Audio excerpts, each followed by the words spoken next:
What's happening? What's happening? What's going on, people? How we doing? How we doing? How are we doing? I hope everybody done had an awesome day. Man, it is cold. I don't know about y'all. It's cold out. I was going to take my grandkids. I checked out the weather. And I was going to take my grandkids tubing on tomorrow. But I'm like, not going to happen.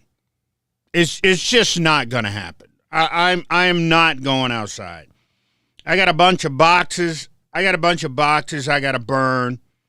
I'm gonna burn those boxes, and then I'm going in the house.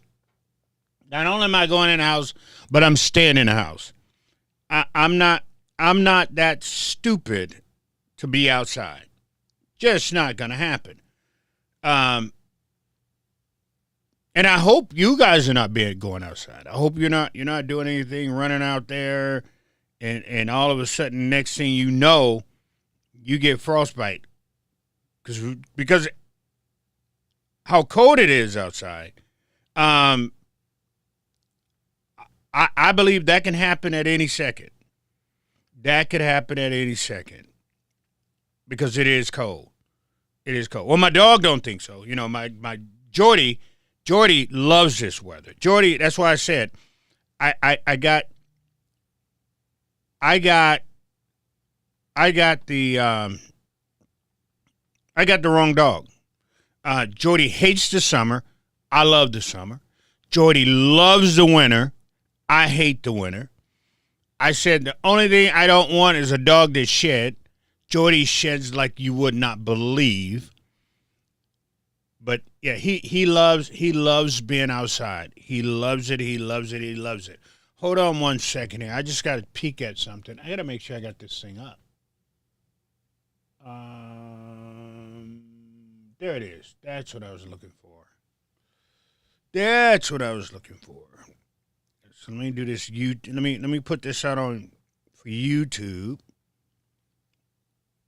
Because everybody always talking about, you don't ever what do you call that? Promote your YouTube. I said, yeah, I don't know. I forget it sometime. My son did it. So that's why I don't promote it all that much. Because I don't even go over there. It's rare that I even go over and check to see if anybody is watching this thing on YouTube or not. So I'm not really promoting it because I guess you're supposed to be getting money. That's what my son says. I'm only telling you what my kid says.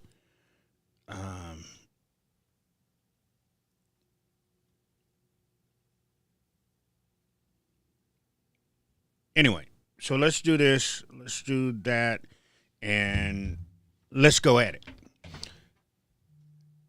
But it's been crazy, people. It's been crazy. I think things are going to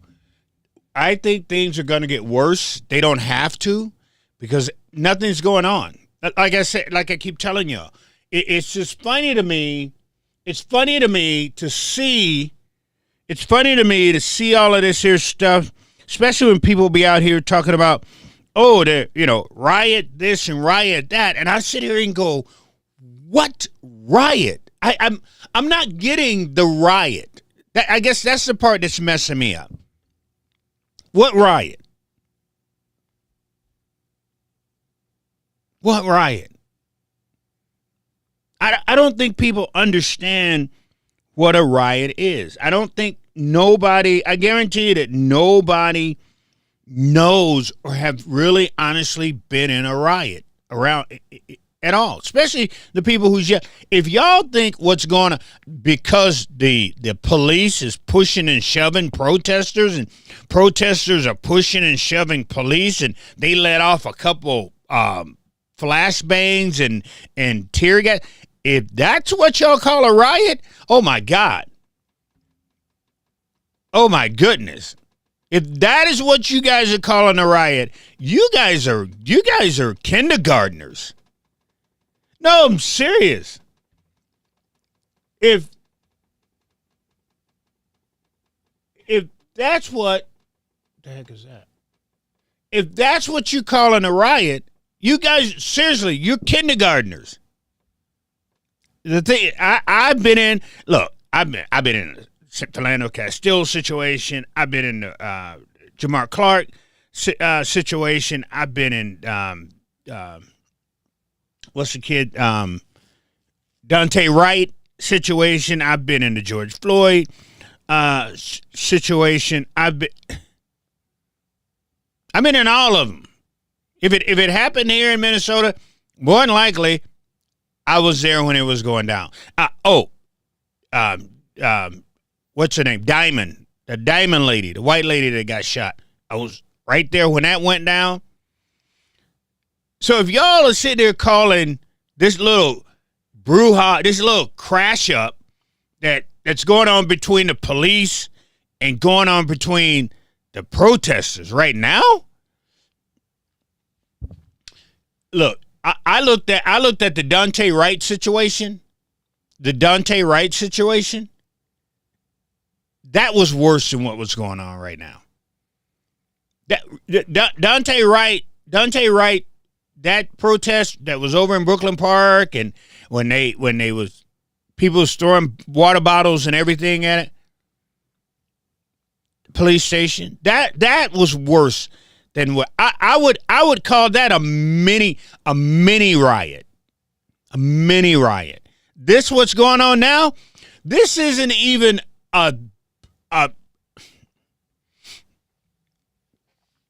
this stuff that's going on now, only thing you really have to worry about is probably when they shoot the pepper spray. Did you see them going to church today? Yes, I did. Yes, I did. And this is what I was talking about.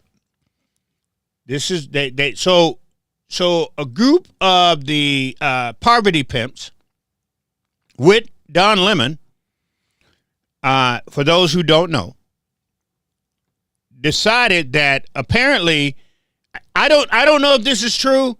I don't know if this is true. So let me say that right now. Allegedly.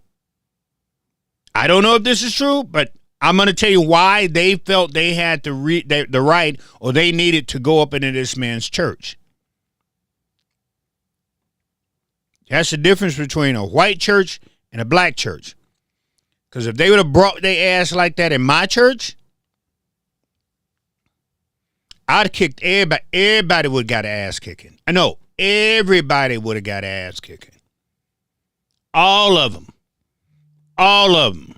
I'd have put my foot up some people's ass if they would have came in my church like that. So I don't know if this is true. That this guy, this church guy, is actually working for ICE. I don't know if that's true. Don't know. But I'm going to say this here, and I'm going to be flat out honest.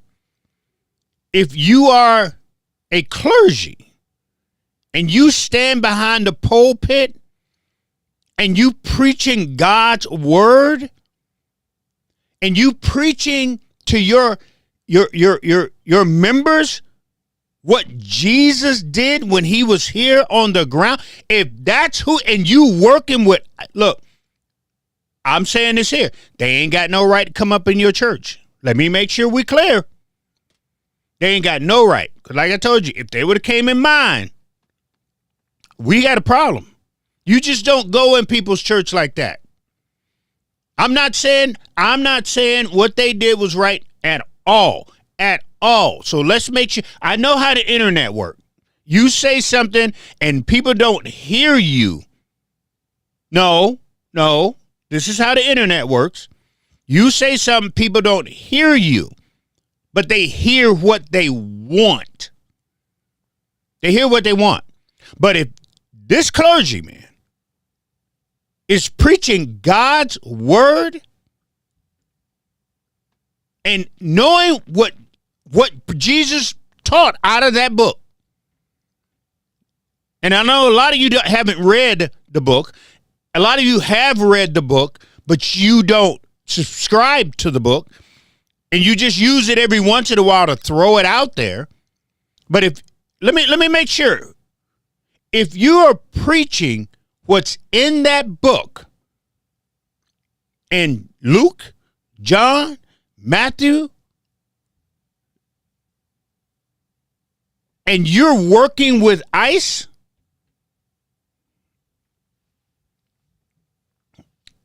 show me in the book.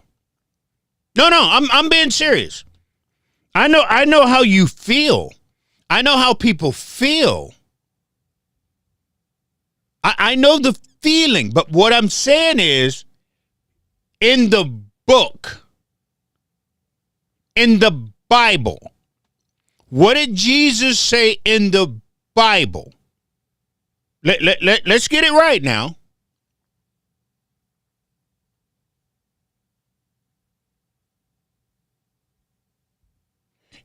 As he's the acting director. I'm getting this firsthand now that I'm reading to you. So he said he's as the acting director of ICE in Minnesota. Phil,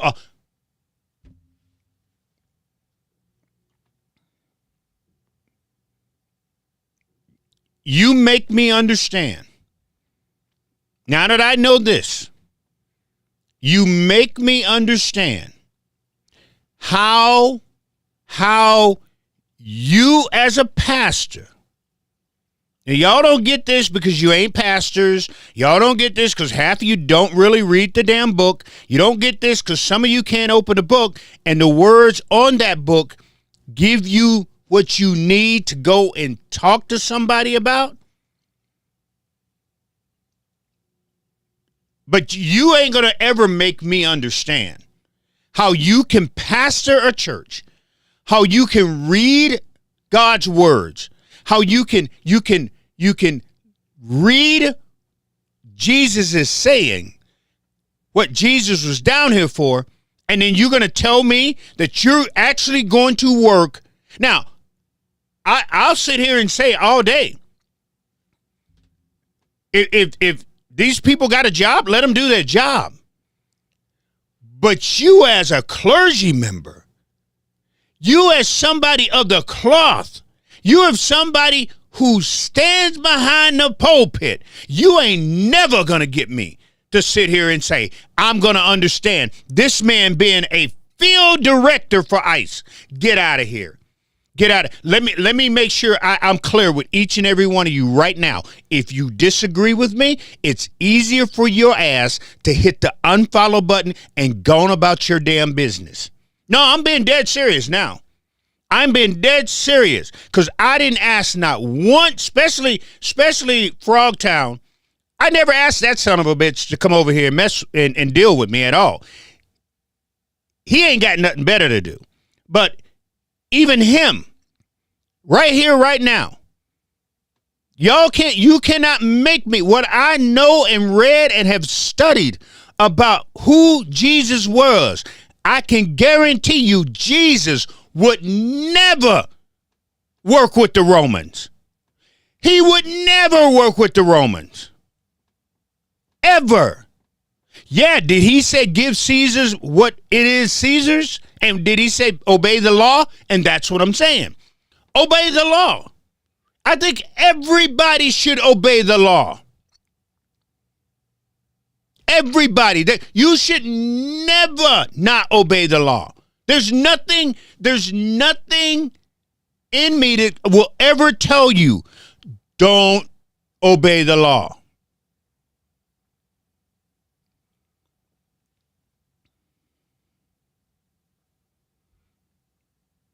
But Jesus could have easily came down here and said, I ain't doing nothing for nobody. But who did he deal with? The downtrodden, the oppressed, the poor, the needy, the hungry.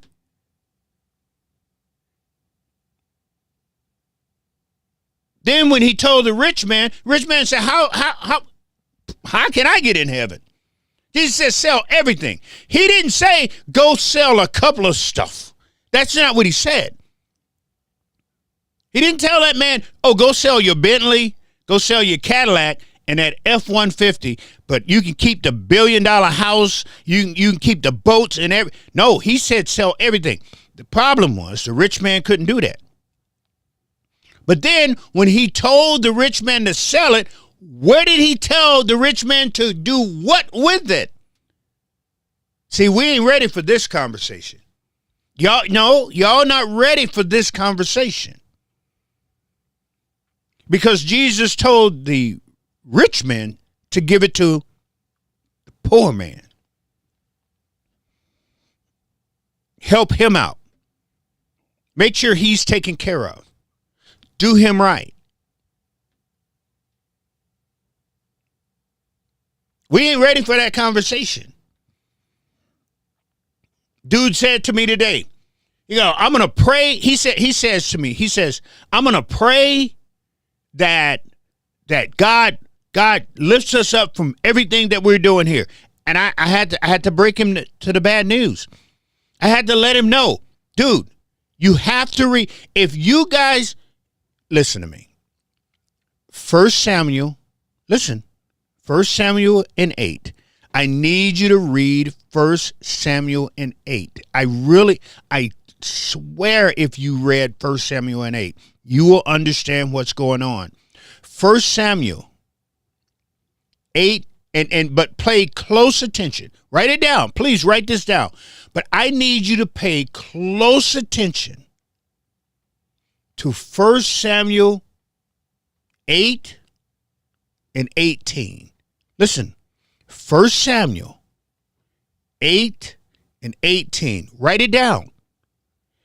I need you to pay close. When you read in 1 Samuel, when you get to 18, I need you to stop.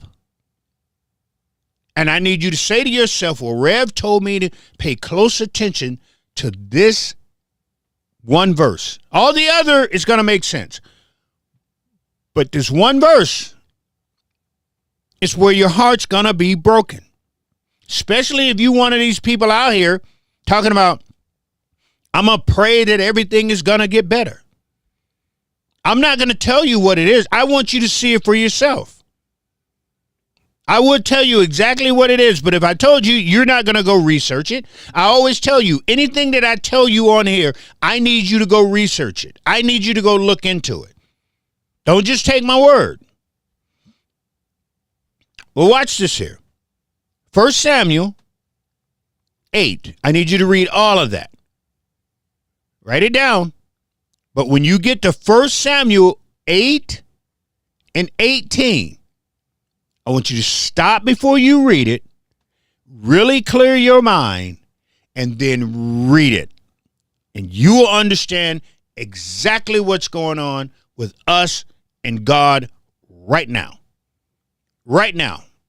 If anywhere in that book, the Bible that you read, anywhere in that book, the Bible, that right now, right, as we speak, as I'm talking to you right now, that's scripture is going to make sense to you, that's going to be the scripture. That's going to be the scripture. I promise you. I'm not leading you down a dark road. I'm not leading you anywhere. I just want you to read it, sit back, and take in what you read. Read it, sit back, and then take in what you read. But I'm going to say this here. Like I said, if someone comes into my church like they did, we got a problem. And if this man is running around, he's clergy, he's a pastor, preacher, bishop, I don't know what he is. But if that's what, and he has a flock, he has a church, and he's preaching to people, and you're telling me that this man is an ICE director?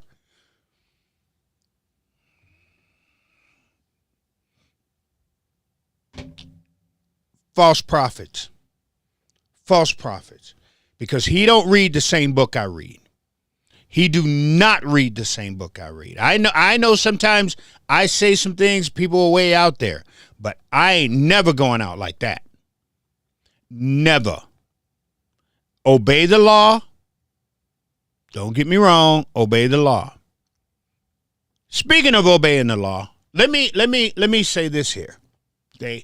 Because I gotta explain to you who these guys are, so you can get the full context of who Rob Dorr and Brian Scrosser are. So you can so we can walk into what we're going to be talking about tonight here, and y'all understand what I'm saying. Okay. So Brian Scrosser and Rob Dorr, as far as the gun laws in Minnesota go, are what I consider to be experts. Okay? If you know them, you look at them any way you want to.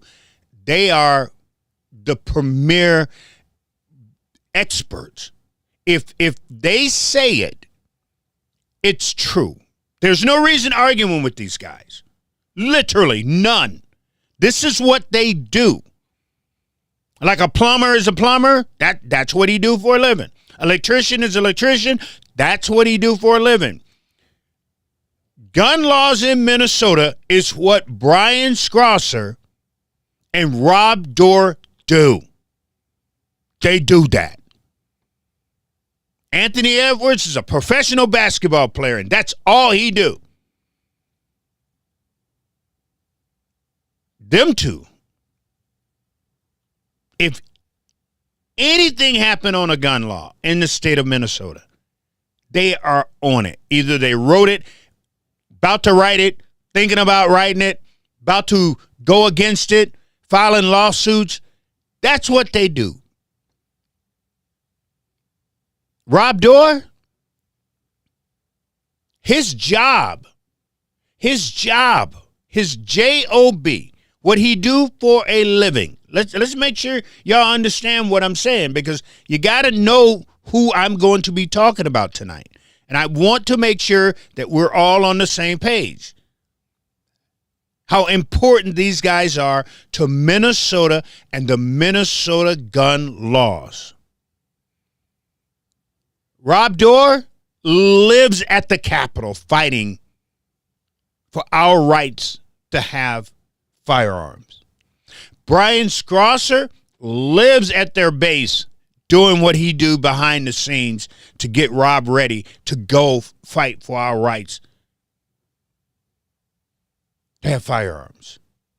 I had a situation of a dude called me up and was like, "Hey, Rev, I'm in trouble." True story. I'm in trouble. I just got out of prison. I'm in Duluth, Minnesota. And he said what happened was his brother let him use his car. Well, in that car was a gun. So he took the gun out, put it in the house. He told his probation officer, my brother had a gun in the car. I had to move the gun out of the car, and I had to put the gun in the house so my brother can come get it. His probation officer told the police. The police goes over to his house. They try to charge him with possession of a weapon while being a felon. No joke. No joke. Black man. And we sit there and go, how in the world are they going to try to put this black man back in prison for a gun that wasn't even his, that he reported? And here they're trying to put him back in. That happened right here in Minnesota. So I got on the phone. I said, Brian, Rob, I need your help. They wrote a letter. They wrote a letter for him. And that letter helped him when he went to court. If we didn't have Rob Dorr and Brian Scrosser's help, my friend would have went to jail on a bogus, trumped-up charge. That's who Rob Dorr and Brian Scrosser is here. I say all of that to say this. when one of them speak on the gun laws, it's in stone.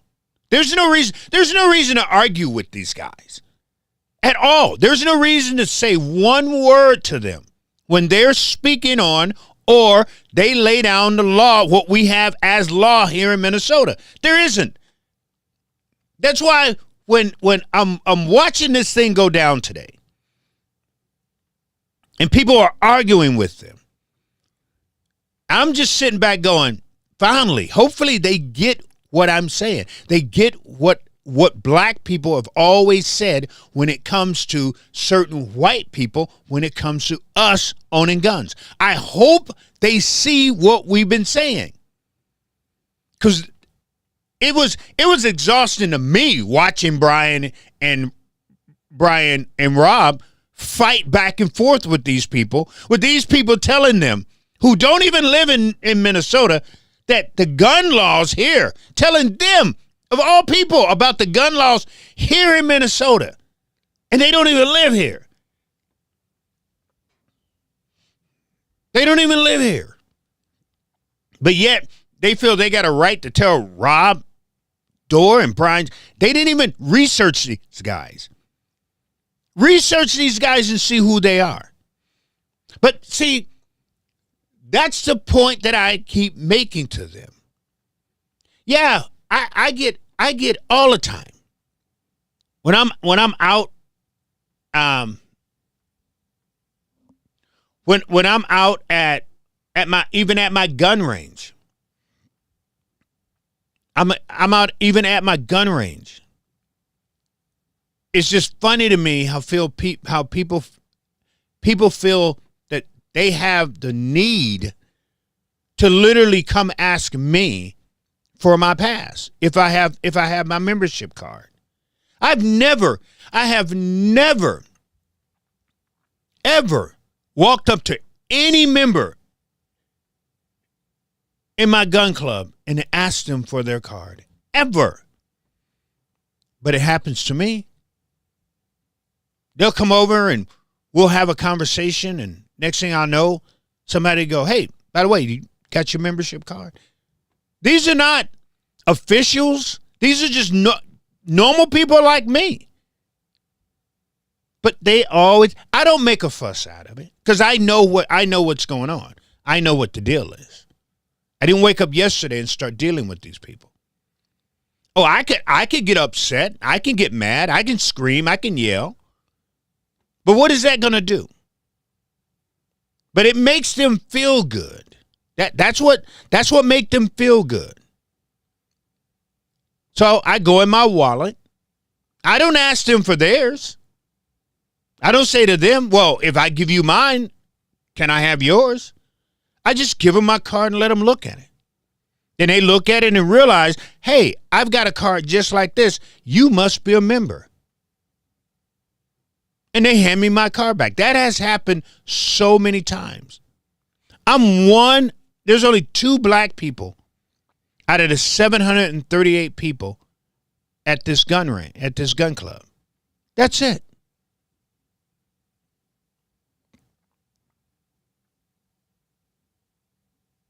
But for a white man to feel good while I'm on the grounds, they have to see my card. Those are facts, people. Now, I know my good friend, my best troll of them all, who his whole day was this one, where he asked me if I'm projecting much.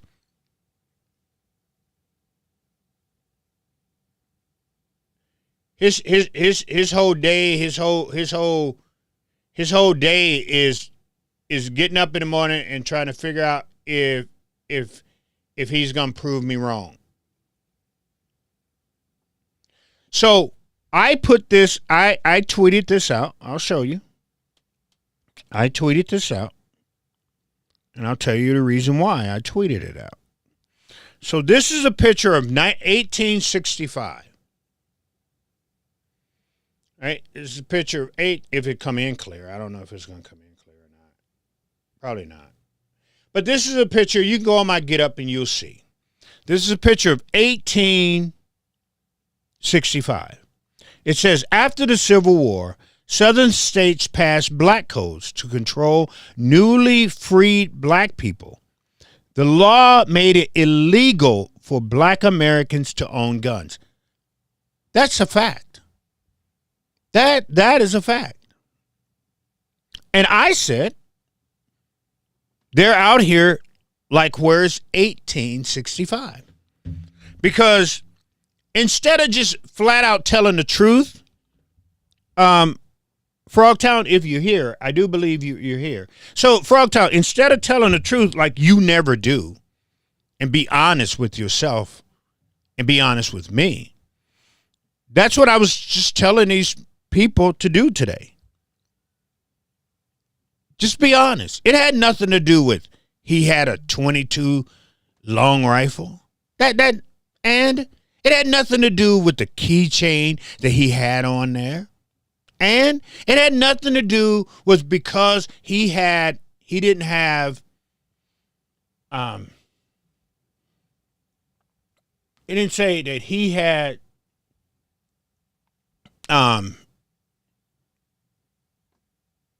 bullets or ammo in there. That wasn't the problem. That was not the problem.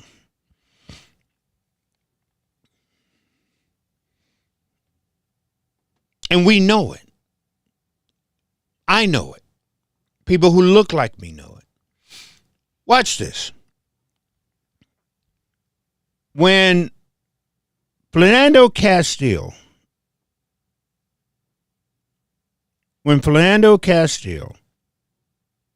was murdered, and he was murdered, myself and a lot of other black men that I knew put our guns away. I literally stopped carrying as a black man because we couldn't understand. Us, not anybody else, not white people, not Somalians, not African American descendants of slaves who carry firearm, couldn't understand how a cop would think that a black man would have a shootout with him, with his family in the car. That he needed to unload his firearm into this black man while his child was sitting in the back seat and his girlfriend was in this seat. How is that and it's still to this day.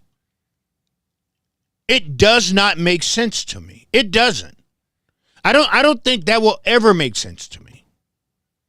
And that was never answered. I wish that cop would have said, you know what?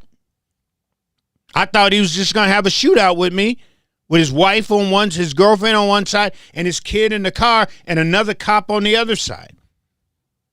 That I was so scared that I needed to unload my gun into this man and kill him. And then I walk into a jewelry room with all of these people that look like me, and they let me off. I put my gun away. I did. I did not carry my firearm for a while. Because I wasn't giving another cop a reason. If I told the cop I have my gun and my grandkids are in the back seat and my wife is on the side and that cop shoots me, then I guess that was my fault because I told this cop I have a gun. I have a firearm. So that's my fault. I got myself shot and killed by a cop.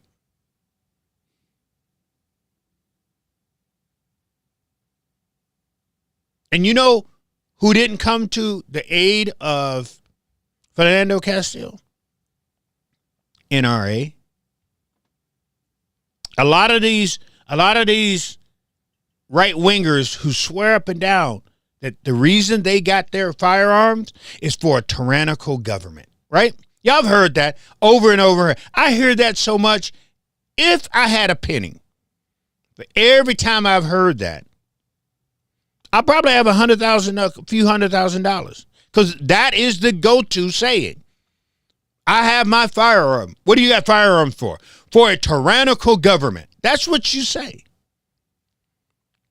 But it's funny that nobody else can have a firearm for a tyrannical government. Nobody. Only you get to have a firearm for a tyrannical government. So if a young man feels that he's been oppressed, 'cause that's why they said they went up to stop the election at the White House. January 6th was about oppression. So nobody else can be oppressed. Nobody else can feel like this tyrannical government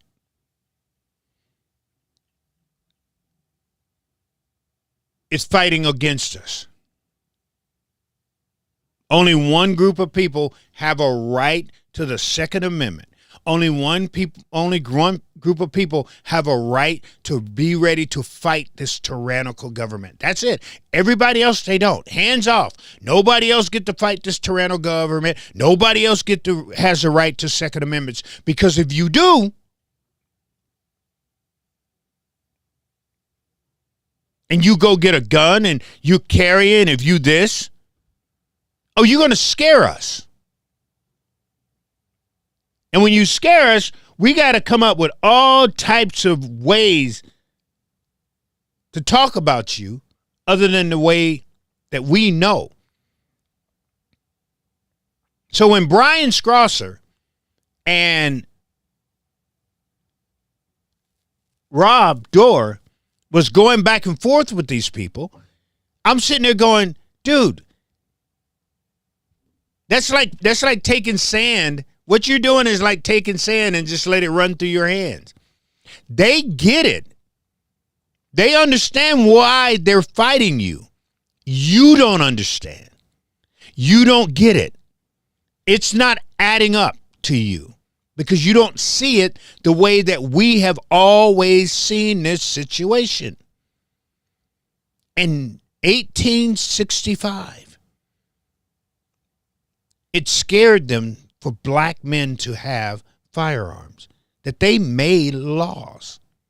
Correct? That's a fact. Ronald Reagan and the NRA. Hold on. Let's make sure y'all understand what I'm saying. For those who maybe didn't know, but Ronald Reagan and the NRA got so scared that black men was walking around with long guns, they made a bill. Ain't never happened any time before. But the minute black men says, I'm going to protect my neighborhood from police brutality and these rogue cops, Ronald Reagan was like, we got to get these guns out of these Negroes' hands. We cannot have these Negroes walking around with these guns. And the NRA was like, you're right.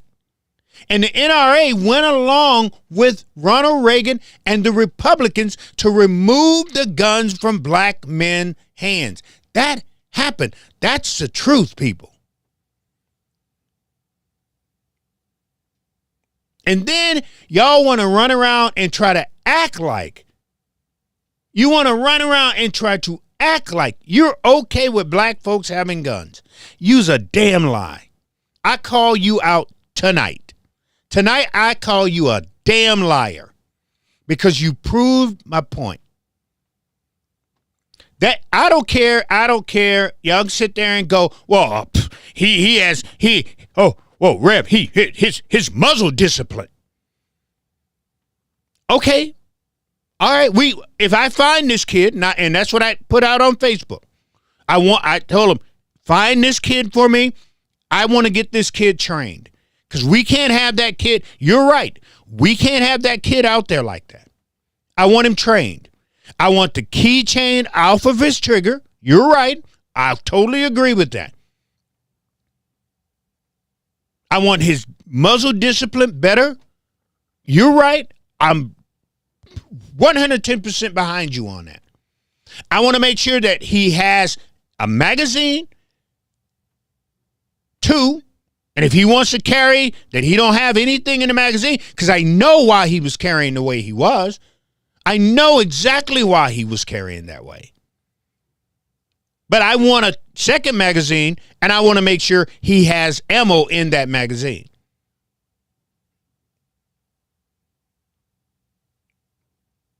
It got so bad that y'all broke this thing down to, oh, well, that came with a grip. That came with a pistol grip. No, man, that's brandishing. No, Rev, that's brandishing. And I'm sitting there going, we don't have brandishing laws here in Minnesota. Whoa, what about the pistol grip? Sorry, don't have that here in Minnesota either. If you come here and go to Robbinsdale, they got a Bill's shooting gallery in Robbinsdale. If you go to Robbinsdale and you walk in there, and I've been there on many, many occasions, any black man, see, that's the difference. We don't do things exactly like you do. And that's what pisses y'all off.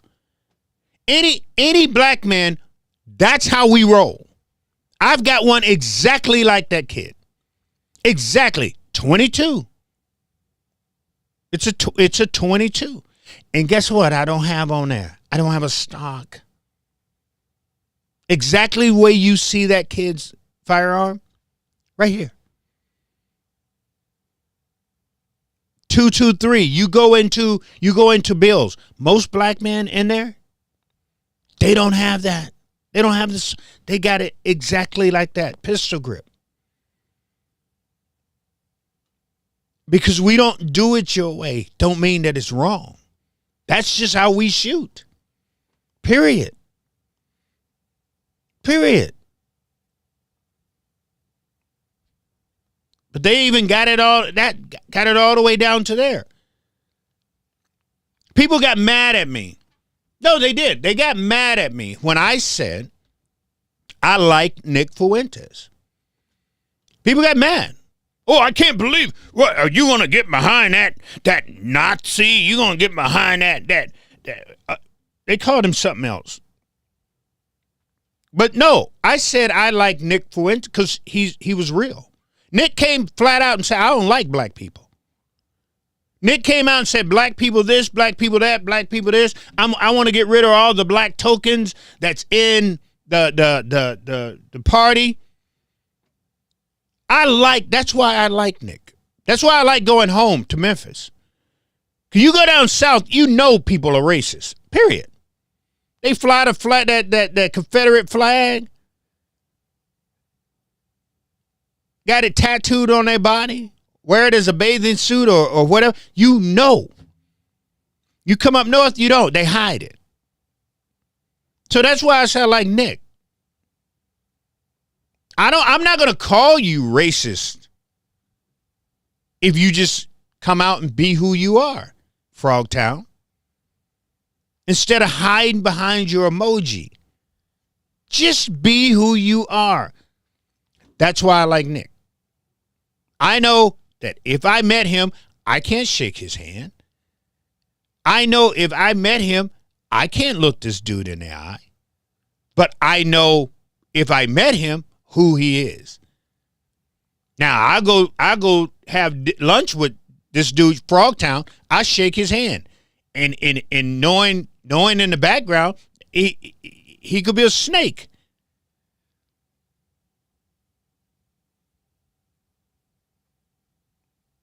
Just be real, man. Y'all know exactly what you was doing today. It had nothing to do with the crap that you talked about. Because when it came down to the law of Minnesota, that kid did nothing wrong. Watch this, people. I even had people who said, If I can find it, I'll show you. I'm not kidding. I had people who said that this kid was on marijuana. That the reason, I mean, that's how deep, I'm just telling you, that's how deep hate is. The dude said the kid, he said something about the kid and about him being on marijuana or he was smoking and all this here type of stuff. And I'm sitting there going, wow, that is crazy work. That is crazy work. Instead of just saying, look, Rev, I'm a racist. I'm going to say this. I can respect you more. I can't respect somebody who is just will hide your racism. And then when I call it out, you get people like I said, you get people like this Frogtown dude who will be the first one to say, well, it always have to be about race, Rev. It only about race is when somebody give me something to talk about. And today I had a lot to talk about. Because every time I turn around, some of you guys, some of your favorite big influencers were the one calling him agitator. Oh, he's an agitator now. Somebody called him a thug.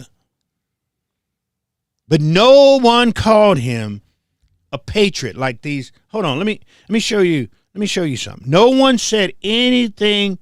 No one said that he was a patriot like these do. And I'm sitting here going, what's the difference between the two? Right? And I'm like, what's the difference? What's the difference? They're going to a what? A protest. They got their guns. This dude is all dressed up, ready to go. But these are patriots, right? No. These are you call these guys patriots because they are going to fight against. They're depressed and they're going to fight against tyrannical government. I mean, tell me if I'm wrong here now. Don't let me ramble and y'all sitting there going, Rev, it's all wrong. And this kid right here is a thug. He's an agitator.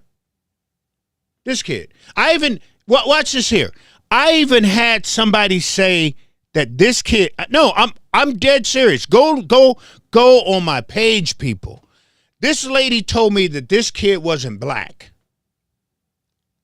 That's what she said. She said I was a racist race baiter, and how dare I call this kid black? What?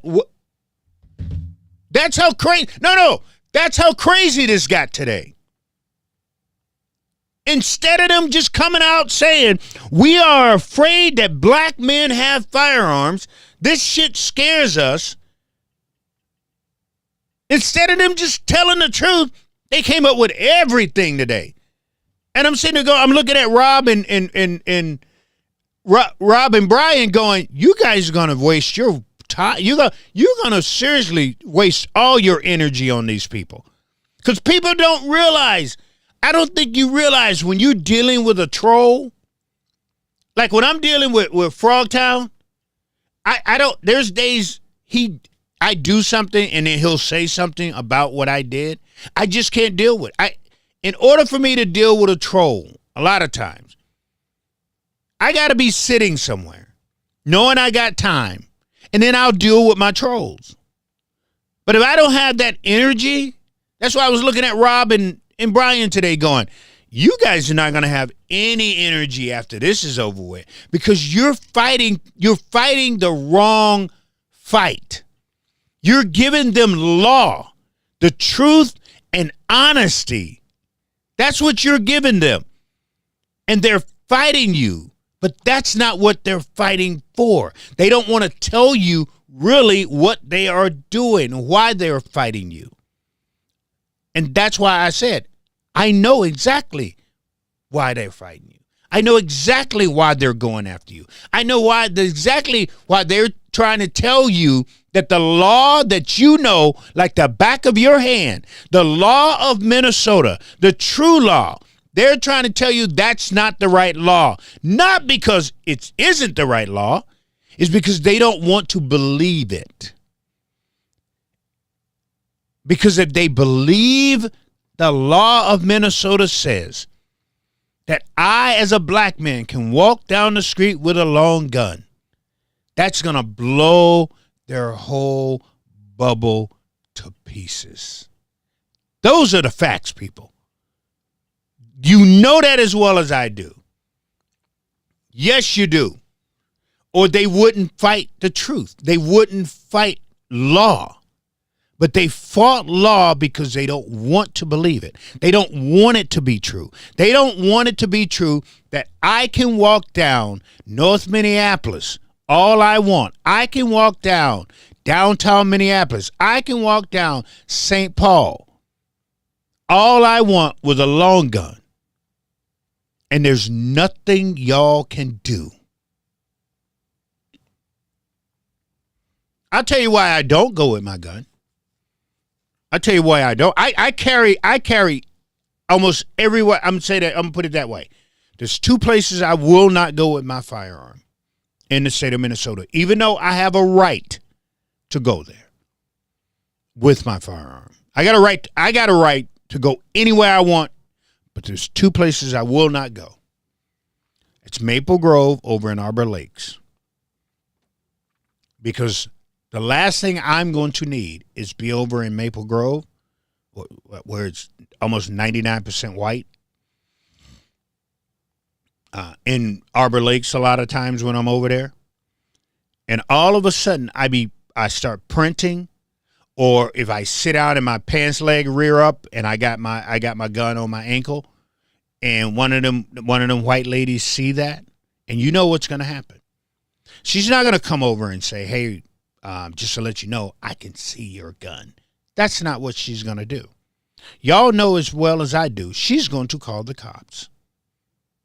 And she's not going to say, there's a black man sitting here having dinner. Probably it looks like he's with his wife and maybe their grandkids. But he's not doing anything. But I notice he has a gun. That's not what she's going to do. And y'all know that as well as I do. She's going to go, a black man in this restaurant has a gun. And what do you think the Maple Grove Police Department is going to do? Let's take a guess. Why don't we? Number one, you think they're going to walk into the restaurant and go, hey, Mr. Christopher, or hey, sir, understood that you may have a firearm on you, and we would just like to make sure that everything's okay. You think that's what the Maple Grove Police Department would do? Or do you think the Maple Grove Police Department would more than likely wait for me until I'm done? I walk outside and guns are drawn. Which one do you think would happen? Which one you think would happen? I'm going to give you that choice to tell me which one you think would happen. Because I know which one would happen. That's why I don't carry my gun out that way. Another place I don't carry a gun. St. Michael, Albertsville. I do not carry my gun in that area. If I have to go through there, if I go out, like a lot of times, if I go out to the mall, the outlet mall, I do not take my gun to the outlet mall. Anywhere near Albertsville, St. Michael, I don't take my gun because I ain't stupid enough to believe that me, black man, driving through that area, and that area got probably 1.0 black people there. No, I'm sorry, 0.01 black person that's in Albertsville, St. Michael. And there's a reason why that is. I'm not going out there to give those police officers any reason at all. Any reason. So if I go through that area, I don't take my gun. So there's two places in Minnesota I do not take my gun for a reason. St. Michael, Albertsville, and if I go to Arbor Lakes in Maple Grove, I don't take my, even though I have every right to do it. Every right. But I ain't stupid. See, and that's the difference between being here in Minnesota. White man, he can go anywhere he want with his firearm. Even though I can, I won't do it.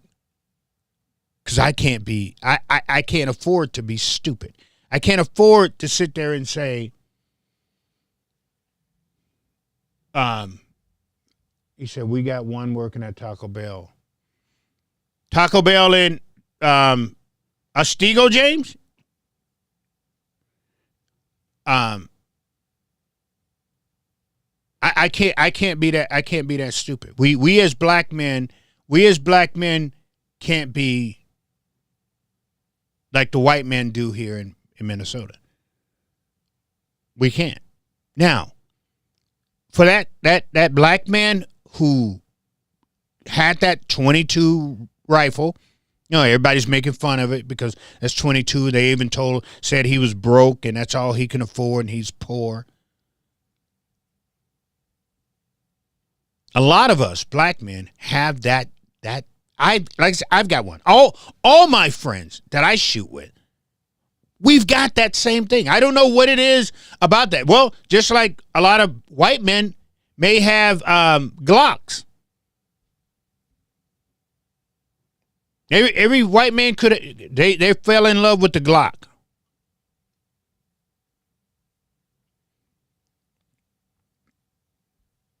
We just happen to enjoy shooting that 22. And every black man that I know who has a firearm has exactly what that kid has. Exactly.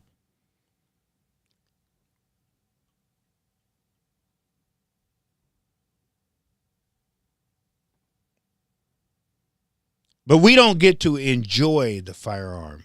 It's just like when we driving it going to the range. We make sure that in the back trunk, your gun. In the front, in a case, locked down, that's your ammo. I've seen white men drive up in their truck and they got their ammo and gun back in the back seat area together.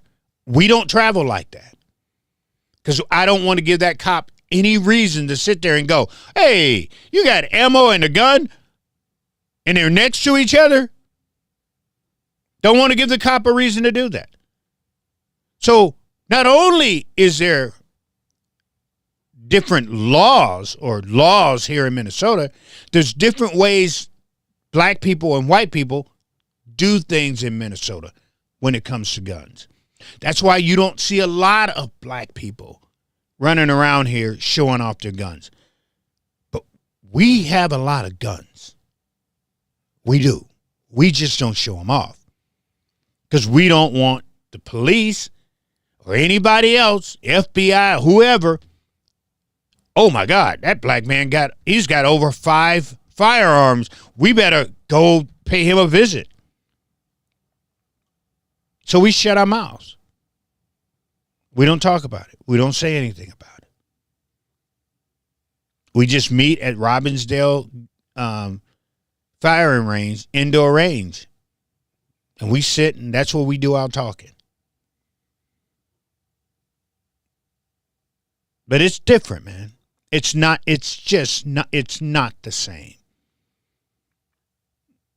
And we don't see firearms the way you see firearms. We just don't.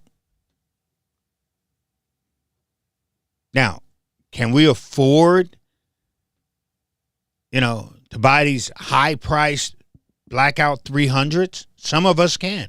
There's other ones that can't. They got to stick with a 223 or a 22.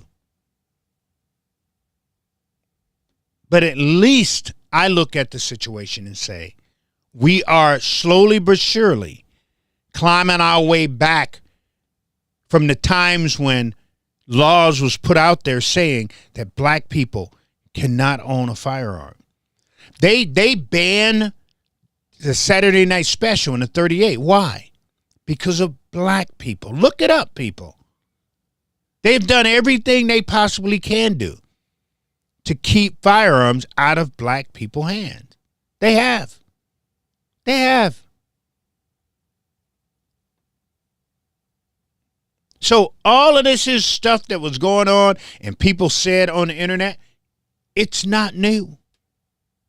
I'm just glad Rob and Brian got to experience what I've always told them about, what we always talked about. When I tell him why we don't have gun clubs in the black community, we don't like to talk or tell people about guns in the black community. Black people won't join a gun club in the black community because we don't want the FBI, the police, or nobody else tailing us or looking at us or trying to figure out what we got and what we don't have and trying to figure out or try to find a way to pin us up on something. That happens, people. So we shut our mouths. We don't say nothing. But every once in a while, like this here young cat that popped out with his .22, and he sat on the back of that car, and he observed what was going on. And he watched a tyrannical government just mow people down and throw people in the back of a car. And y'all going to sit there and try to make me believe that that kid has no right to do that. That even if he wanted to, you're saying that he cannot fight the government, the very government that's oppressing him. Because January 6th, they went up there because they was oppressed. They was tired of the government.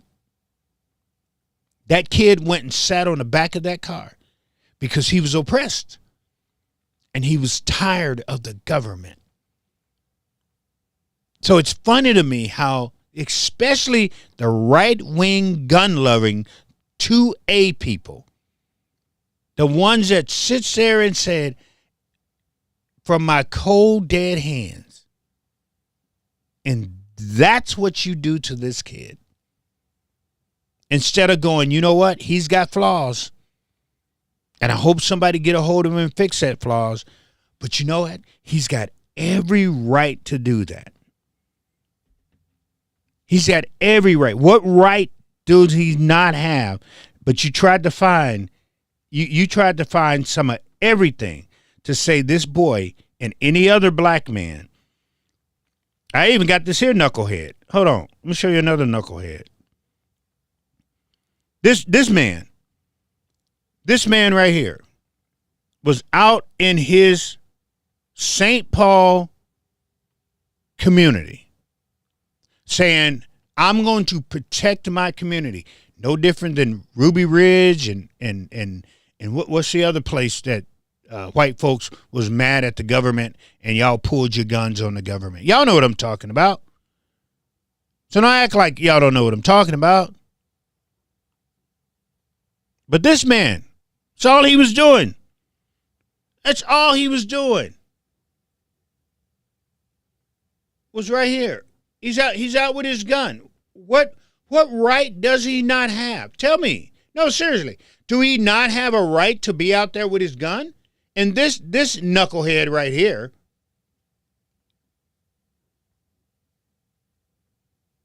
want to make fun of him. I did not know St. Paul had a Rainbow Panther chapter.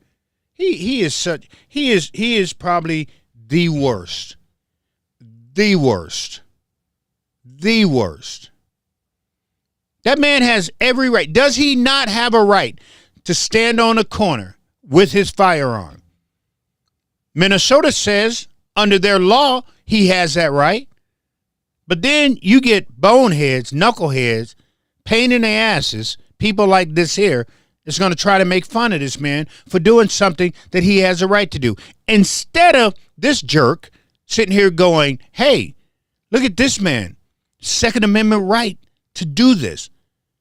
And be happy that he has that right to do it. Because when they take it away, This same bonehead is going to be the one that's going to be crying what Democrats have done, have taken it away. Oh, Democrats taking away this man's right to stand on their corner. And yeah, he will. Yeah, he'd be the first one running off at the mouth, talking about what the Democrats do and do not say. But this man is out here doing this right now. And then this is what he wants to do. Hypocrite fool, period, point blank. So you Republicans, y'all need to shut the hell up.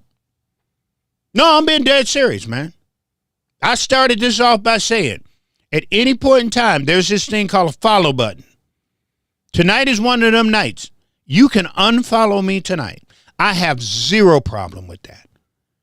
But I be damned if I'm going to sit here and let stuff happen and I don't talk about it. I don't talk about these right-wing influencers swearing up and down that a black man don't have a right to have a firearm. We want to go back to 1865 to where you can write laws that I don't have a right to protect myself or my family. The deacons of when the deacons of defense took up guns,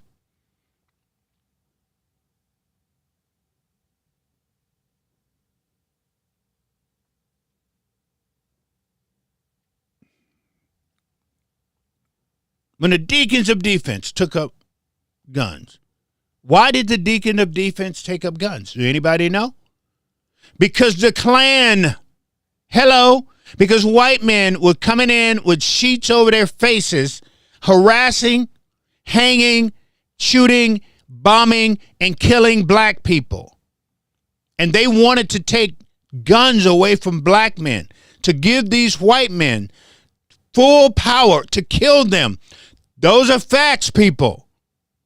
It may hurt. Some of you, it don't hurt. Some of you, you're like, good.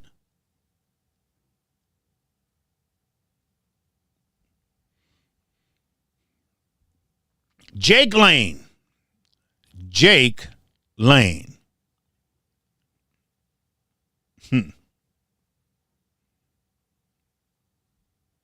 Jake Lane. I'm going to put it this way. If that's what you got to do to make money, that's your thing. This is the same man that attacked, and I saw the film. Don't act shocked. I know how y'all do. This is the same man that attacked the blue. The very blue y'all back all the time. Back to blue, back to blue, back to blue. But this man with a DeMarini baseball bat, and y'all gonna treat him like a hero. This is what I'm talking about.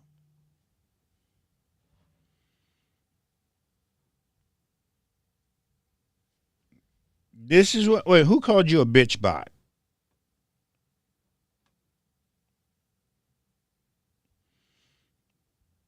I just noticed that. Who said that? I didn't call you. Oh, okay, I see. No, James. Somebody said to somebody. Tom said that somebody called him a bitch bot. So that's what I was reading. Yeah, I like I said, AK is a joke to me. I laugh at him. Seriously, I'm at a point now, I just laugh at him. I see something, and the only reason I said something today because he's a clown, because this is clowning. What he said about this man today, AK Kamara is a clown. Period. This man got every right to the Second Amendment. Every right. He's got every right to stand outside his house with his firearm. Every right. Every right. And I don't care any right-wing influencer sees this dude video and you say something about this dude right here, what he's doing, that he's standing out. He's got every right to stand there, whether you like it or not. The state of Minnesota says this man has a right to stand outside his house exactly the way he is. Because when I walked down, I put in 3 nights back to back, all day. All day. I went home and I slept for about an hour and a half, and I was right back on Broadway. I was right back on Lake Street. I was right back on University for 3 days. I walked up and down those 3 avenues with my AR-15 strapped across my chest. I had a 45 on the side, and I had a 9 on my ankle. That's what I had walking up and down the streets of Minneapolis and St. Paul. And not one police officer said a word to us. Matter of fact, Chief Arredondo stopped right there in front of Sammy's Pizza on Broadway and asked us if there's something that we needed. I said, thank you very much, Chief. We got it over here. Go on somewhere else and you can patrol. But as far as Broadway went, we had Broadway locked down. And there wasn't nobody coming over there to cause no trouble, to start a fire, to do nothing.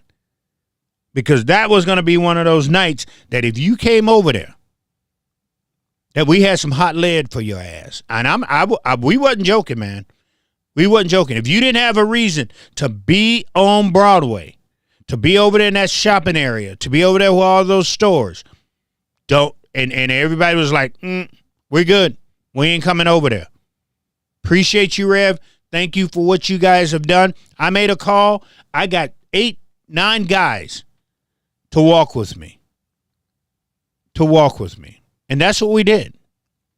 Everybody brought out the AR. Though, you know those black guns that the Democrats always screaming and yelling, talking about they don't like? It's funny. During the George Floyd riots, the Democrats was loving them guns. They was honking their horns, clapping at us, everything. They didn't have no problem. Democrats didn't have no problem with us walking up and down the street with them black guns. Now how they always talk about, we don't need those type of guns walking up and down the street. Well, that night, those days, they didn't have a problem with us walking up and down the street with those guns.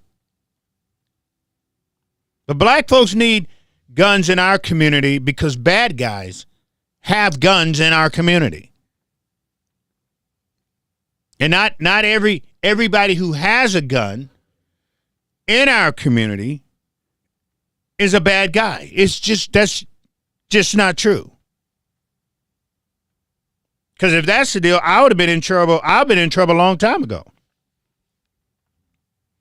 If I was a bad guy and I'm carrying, I'd have been in trouble a long time ago.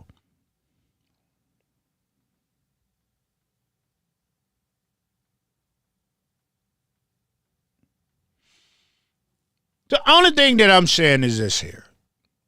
Again,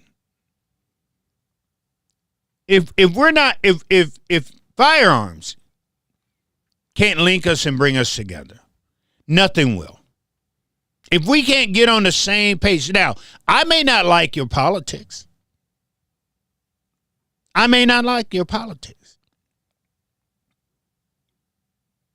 But as far as firearms go, we can sit down and have a conversation. We can talk. We can do this here. I can overlook a lot of stuff.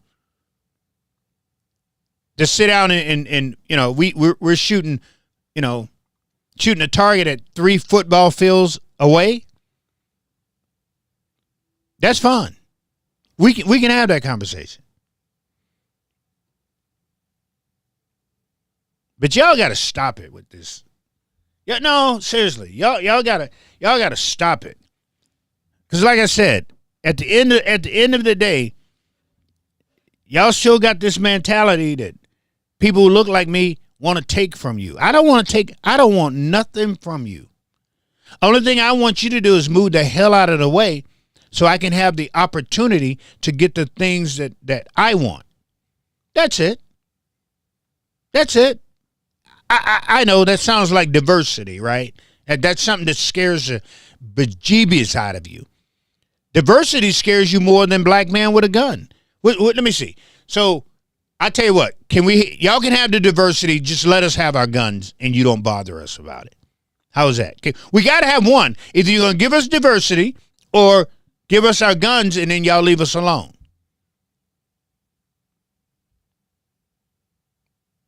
But I know we can't have both. You don't want to give us both. So we'll take one. I'll take my guns because I need my guns to protect myself and my family. I think that's fair.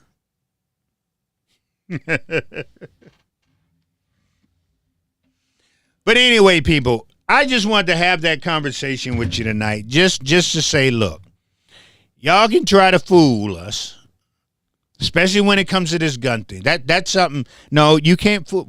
Because we done been through this. Listen. If you've never heard of the MOVE movement, if you've never heard of this movement, take your computer and look it up. Philadelphia. A group called MOVE. Now, I don't know what they anti. I know they was liberated. They were black liberators and all that their type of stuff. I get all of that. They had guns. And this government, your government,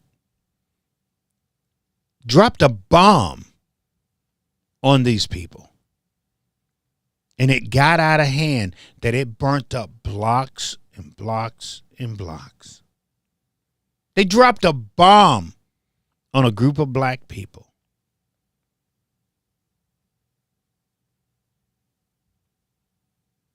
Firearms. And that's another reason why black people are afraid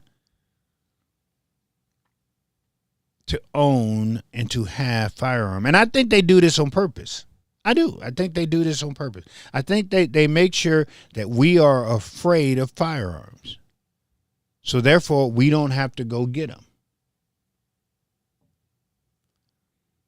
So they don't have to worry about it. But all of a sudden, the minute they see a black person with firearms, they freak out. Freak out. But every time a black person get firearms, Huey Newton. Them guys, the Black Panthers. Not only did they change the law for them, but they murdered them.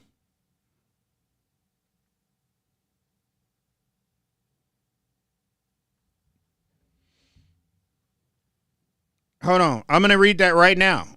I'm not going to wait till I was going to wait till I got off.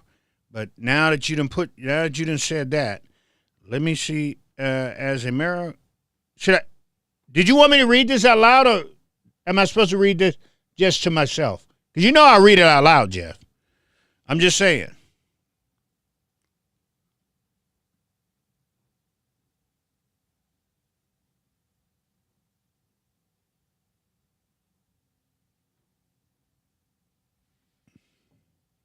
Oh, okay. So, this is from Jeff.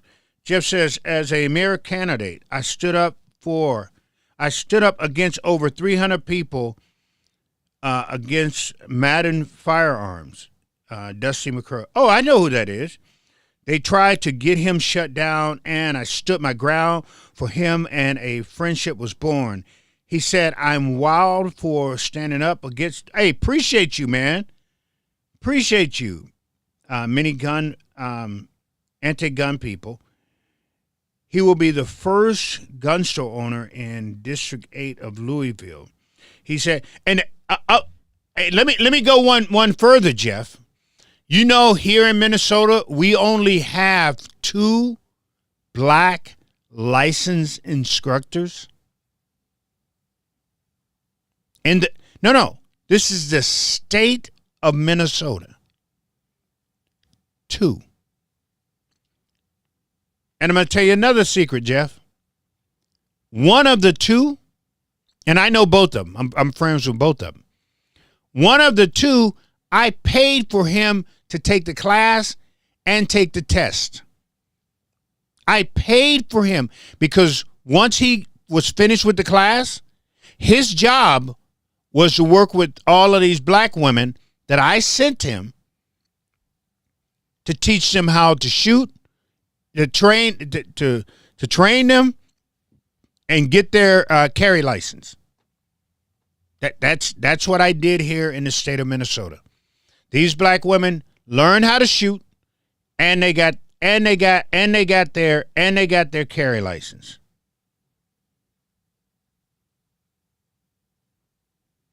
Here in Minnesota. In Louisiana's period. He said, as a black business owner, he will never forget what I did. And I appreciate you, brother, for doing this. I was the last speaker, and they stopped me from speaking.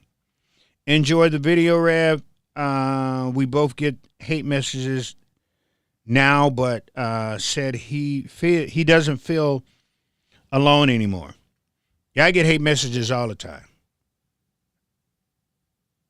But like I said, it's according on what day it is, which way I want to go with it. If I love it, if I'm doing my kidney dialysis, I love my trolls, because it gets me through, because I got 3 hours that I just got to sit there and do nothing and watch my blood go around this get up. So I ain't got nothing else to do. And if I can get a troll, if I get one of my trolls to show up, that gets me through dialysis. By the time I'm done with the troll, my dialysis is over with, and I'm like, oh, that went by fast. But yeah, man, Jeff, so I'm gonna watch this video. But I appreciate what you've done. I appreciate you stepping up and helping out. Especially when it comes to black folks and guns, because like I said, there's people in the community who want to be a gun owner, but we were just afraid because of history. We are afraid because of history. If you go through history and look at black people and guns, it ain't been that good. It ain't been that good. Cops sit there and go, well, I thought he had a gun, and they come to find out it was a cell phone. Right? That's just the mindset. And we see that, and we understand that, and I hear that. Right? I tell you I got a gun. We get shot even without a gun. But most of the times you hear cops going, well, I thought it was a gun. Little kid playing with a gun in a park. Cops come rolling up. The cop car did not even stop.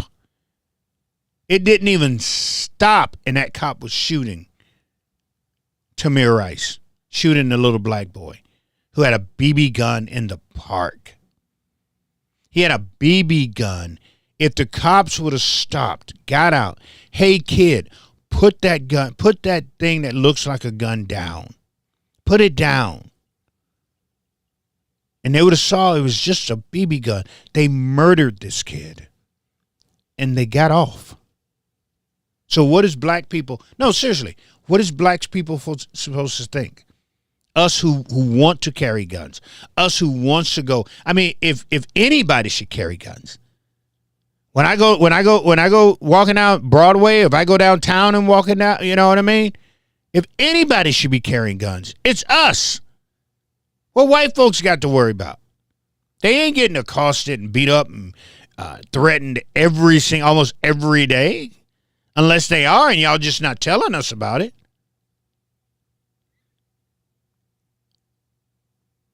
Unless they are, and y'all just not telling us about it.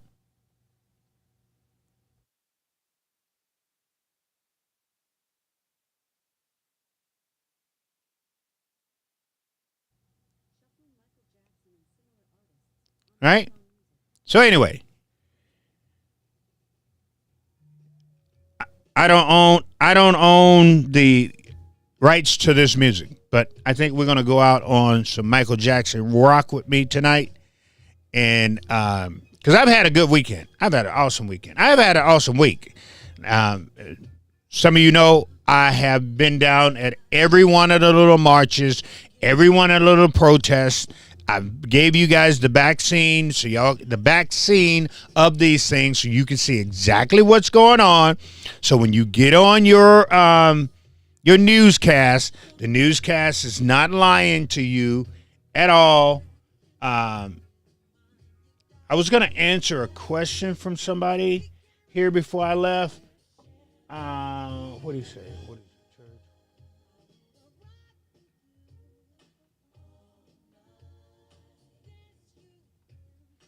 Anyway, yeah, this dude, Tim, whatever his name, I'm not going to answer him. I don't have time for trolls because I'm about to go up here and go to sleep.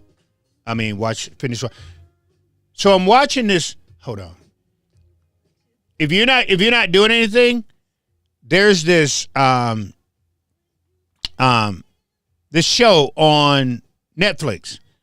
I think it's called 11 something 63. It's about the assassination of John F. Kennedy. This guy goes back in the time and try to stop it, but it's on Netflix, and it's good. I can't get through this thing because I keep stopping, and then I got to rewind to start over again. But I'm at number 3. Yeah, I'm at number 3. But the parts that I've seen, it's it's a miniseries. It's a miniseries. But it's 1163 or something like that. But it looked, like I said, so far it looks good, right? But anyway, y'all, let me get off this thing. I will talk to you guys later on. What did Rocks and Cows say here? I forgot. Sorry, dude. Fernando was murdered straight up by a scared and likely racist cop. Was it Choi or Freeman that smoothed the path? Oh, hold on. It was Freeman that went to Rocks and Cows. He said Fernando was murdered straight up by a scared and likely racist cop. Was it Choi or Freeman that smoothed the path to let him off? It was Freeman who did it. And here's the thing. Once they start going to the black people in the community going, everything's going to be okay. This time it's going to work out. I mean, this is what they was telling us. Seriously. They told us that this cop was going to go to jail. That was the rumor. That's what was going around. But behind the scene, Freeman, Rocks and Cows, was lying to everybody. And I'll say it again.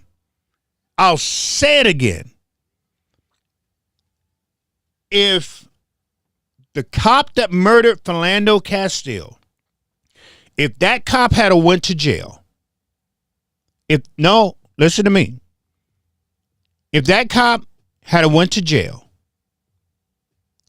Derek Chauvin wouldn't be in jail today. If that cop, that's why I got into it with somebody over Friday that was swearing up and down, oh, George Floyd is a hero. George Floyd ain't no damn hero, people. Hold on. I'm gonna take a few minutes. Alexa off. I'm gonna take a few minutes and I'm gonna break this down one more time for the new people so y'all can understand something. Because I think y'all are getting mad because black people are not getting mad at you making fun of George Floyd. We don't care if you make fun of George Floyd. We knew who George Floyd. There ain't a black person within 50 miles of George Floyd Square that did not know who he was when he was alive.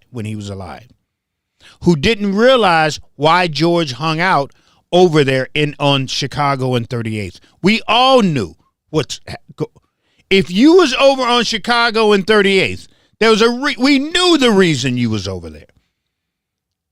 So nobody here, at least in Minnesota. Now, I don't know where else you from. I don't know how people are dealing with the George Floyd situation where you're at. If they're putting up statues, monuments, and all this here, I don't know. But that ain't us.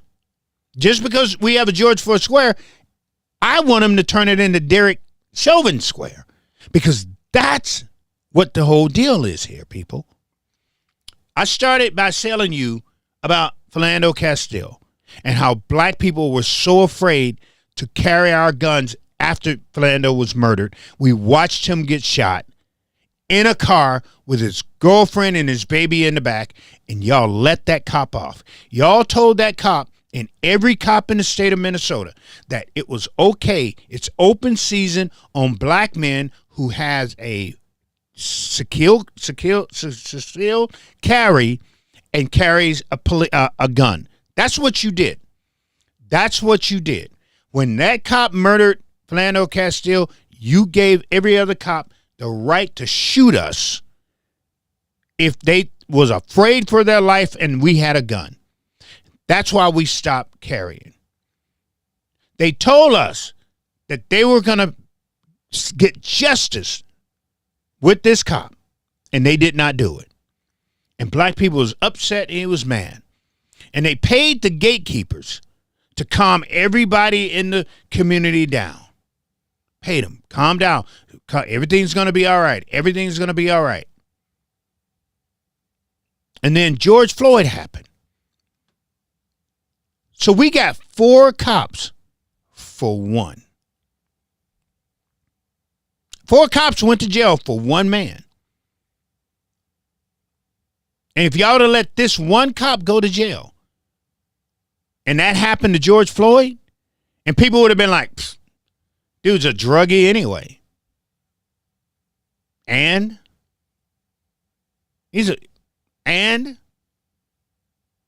that's why when y'all be having those little memes of, especially the one that got me, is George Floyd laying down there and there's a big pill on his neck. This pill that's on his neck. Y'all seen that one, right? All the memes that y'all got about George Floyd. We don't care. We could care. Y'all could go down there and tear George Floyd Square up. You could. Derek Chauvin is in jail. Period. Point blank. And the other ones are where? They went to jail.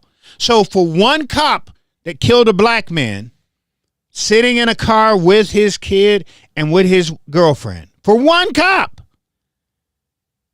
we got 4. George Floyd isn't the hero because he died. George Floyd is a hero because he got 4 cops. There is nobody ever that got 4 cops.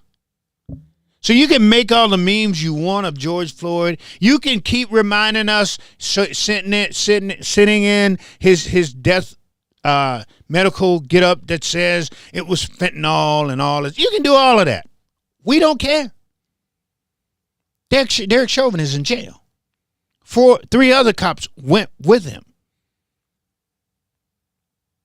We don't need a statue of George Floyd.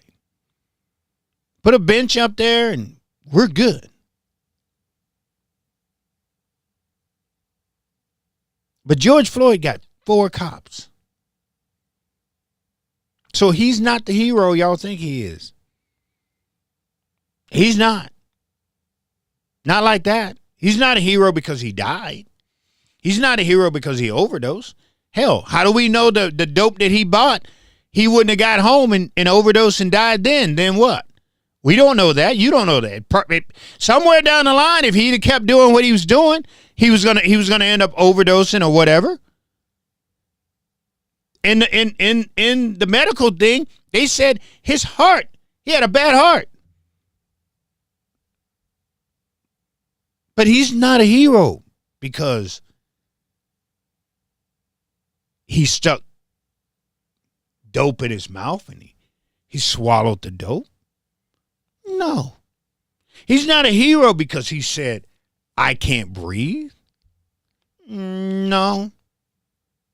He's not a hero because he screamed and yelled for his mother. No. He's not a hero because he died. I don't care who took a knee and cried at his coffin. He got 4 cops. Those are just, I'm just helping y'all out because y'all love to throw them little memes out and and his medical record, and y'all want to pat yourself on the back and think you're doing something, and then you wonder why black people are not mad at you. Why are they not mad because we're talking about their hero? Why are they not mad because we showing them that George Floyd overdosed it. George Floyd didn't die by the needle. George Floyd could breathe. Why are they not mad?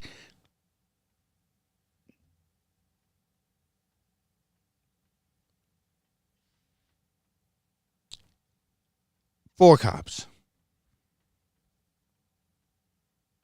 If one cop had went to jail, like they told us, and because Fernando Castile was the guy. Fernando Castile was the George Floyd. Before there was a George Floyd, there was a Fernando Castile. If that cop had went to jail, if that would have, and then that happened to George Floyd, I can guarantee you, people would have been like, we know who he is. We saw him put the dope in his mouth. We seen him before he even got into the car. He was screaming, "I can't breathe." While he was in the car, I can't breathe. While he was down on the ground, I can't breathe. So how did the cops know that he wasn't just joking like he was before? We don't know that. We think the same way. No, seriously, we do. The only place we differ, and y'all go this way, and we go this way, cops going to jail. That's the only thing. Everything else leading up to that, we are on the same page. That's why I say, when y'all put those little jokes out there and you think you're being funny, we go, yeah, we agree. Yeah, that happened. No, you're right about that. Oh, wait a second. We got to part ways. Because them cops have to go to jail. For Fernando Castile, they have to go to jail. For Jamar Clark, the kid that they swore up and down was trying to take the cop's gun and he wasn't. Right here in Minnesota. Shot him in the head. Killed him. Kid was nowhere near the cop's gun. So those cops had to go to jail. They had to. There was no doubt.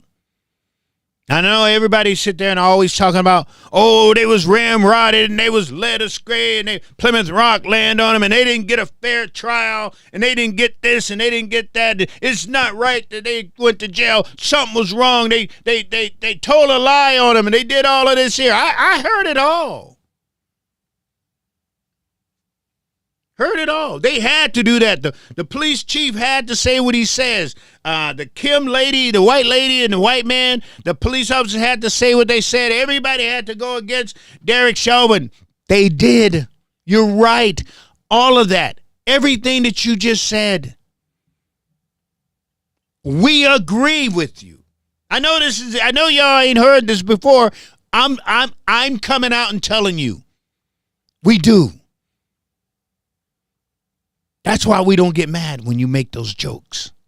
When you make those George Floyd jokes. We don't get mad. Because we agree. We do. So them cops didn't go to jail for killing George Floyd. They didn't. They didn't. They went to jail for killing Fernando Castile. But instead of one going to jail, we got 4. Not only that, you know how easy it was to put Katie Porter in jail for Dante Wright? You know, that's the cop that thought she pulled her taser and shot this kid with her gun. That cop. I guarantee you, she would have even gotten off because everybody was like, damn, you know, he shouldn't. Black people were saying this. And he shouldn't have tried to run. That was, I mean, he kind of put that on himself. That's what black people were saying. He put that on himself, man. And she thought it was a mistake, things was wrong. That's what it was saying. But because of George Floyd, we didn't even have to fight really for Dante. They didn't have to start all of that stuff in front of the Brooklyn Park Police Department. They didn't. All that stuff that was happening, they didn't have to stop that. Summer Sanders from CNN. That's where I first met her out there. All of that stuff that was going down, they had to shut that street down. The people that lived across the street in those apartments over there, we was feeding them because they couldn't do anything because everything was happening all night. Maxine Waters and all of them came in. Remember that? Maxine Waters and everybody came in. They didn't really have to fight like that for her to get her convicted. She knew she was done. She was by the time they even put her behind bars, she knew she had to do a plea deal. She knew she was going down. There was no doubt. There was zero doubt. All because of George Floyd. So the total is 5 cops. We got 5 cops in all for 1 cop that got away. That's a fact. That's a fact. That is a fact. He said Ronald Reagan and the NRA doing those new gun laws incited the conservative in the organization. And that's what, yep.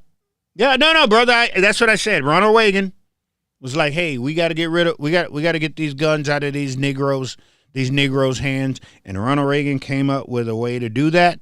And that's exactly what happened.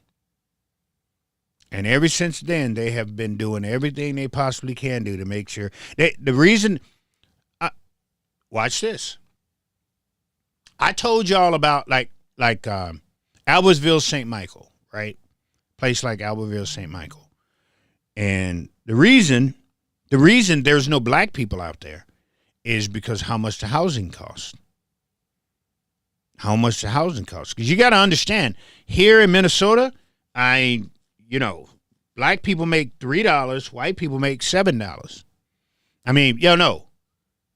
Yeah, because there's like a $4 to $5 difference in what black folks make versus what white folks make. That's why they can afford to live out there in Albertville, St. Michael, where you got $300,000 and $400,000 homes. Black people cannot afford $300,000 and $400,000 homes. They just can't. Bottom line. That's why Albertville, St. Michael, when they built that community, that's the reason why the houses cost as much as it does. I understand people sit there, but no, those are facts. And same thing with guns. Come on, really? Guns really don't. Come on, people. Come on. There's a reason why a 1911 costs as much as it does. It's not really all that special of a gun. It's not. But you go to buy one, what are you, $1,200? We can't afford $1,200. $300 blackout, $1,500. I'll go over here and give me a $700 .22 AR-22. I can afford that. I can't afford a $2,200 blackout. Trap and skeet gun. What did I pay for mine? I got a Frankie. I bought a Under Over Frankie. And I think I paid $2,700 for that one. I got another one. I got another trap and skeet gun. I paid $2,200 for that one. But even with guns, there's a reason these guns are priced the way they are. Because y'all know a lot of black people can't buy those guns. That's why a lot of these guns that black people do have, and the reason why they can't get them licensed or things, Because y'all know where we're buying them from, right? Come on. Come on. Come on. But one Republican was, what do you call it? The Quickie Mart. Behind the Quickie Mart. See, I can go behind the Quickie Mart. You know, you can give me a Glock, and that Glock will run me what? $1,000 at the store, in a store. Dude, come down here and I can get that same Glock for $600. Right? He's just trying to get rid of it.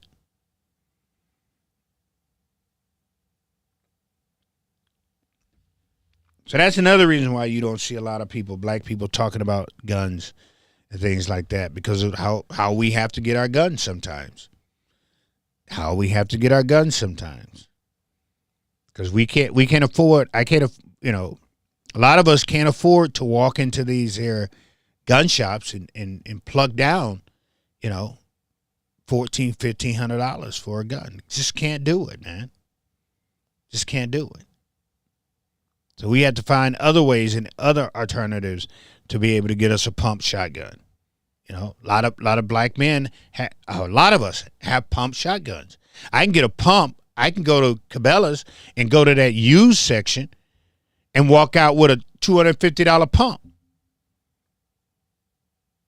All right? A lot of us got pumps. All of us, almost everybody got a pump. Any house you go to, any black house you go to, they have a pump. And I guarantee you that's under $207. Their gun is under $275. Those are facts. Anyway, fam, I got to get off this thing. Tomorrow is Monday. I am going. We got to see how the temperature is first, because, like I said, one of the things that I can't do,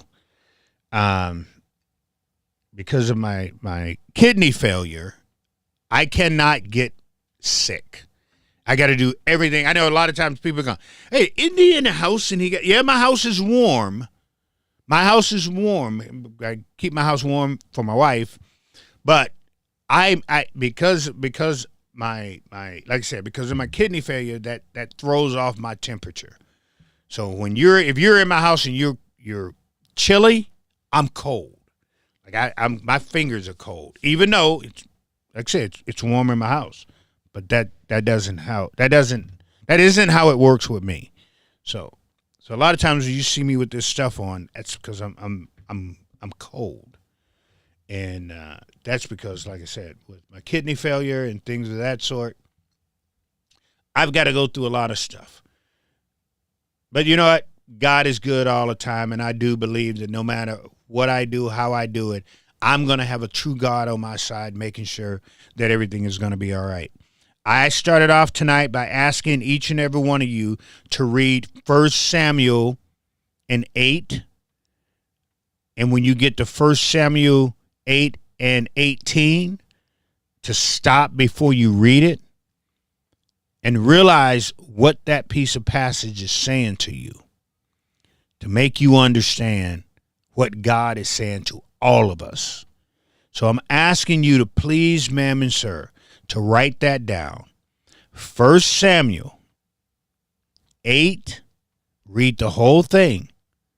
But when you get to 18, I need you, before you read it, to stop, clear your mind, read it, and then think about what that is saying. And you will understand what is going on today and why it is when God is not answering your prayers. What did he say why he wouldn't do it? But I still believe that God do have the compassion and the grace and the mercy to get us by the time that we are in now. I believe that he will never let us down. I believe that. I know things are crazy. I know things are going nuts here. But I do believe that we serve a good and a mighty God, that he's just waiting for us to come together as a people before he decides that he's going to do anything, talk to us, or look us in the face ever again. I just hope and pray that we can all stop acting a fool long enough to give him that opportunity to come back. I mean, I want to try to be here. So when I see God has said, I cast my mercy back onto each and every one of you, then we all get to smile together. That's what this thing is about. Anyway, I'm going to say this here to you tonight. I appreciate y'all. I thank you very much. I hope each and every one of you have an awesome, awesome day on tomorrow. And again, like I said before, always know that God is always going to be in our corner. He may not be there right now, but he's always going to be in our corner. And with that, we all should have a smile on our face. And y'all know what we do with those smiles. We go out and we smile at somebody, so somebody smile back at us. I'm out, fam. Y'all have a good night. Peace out.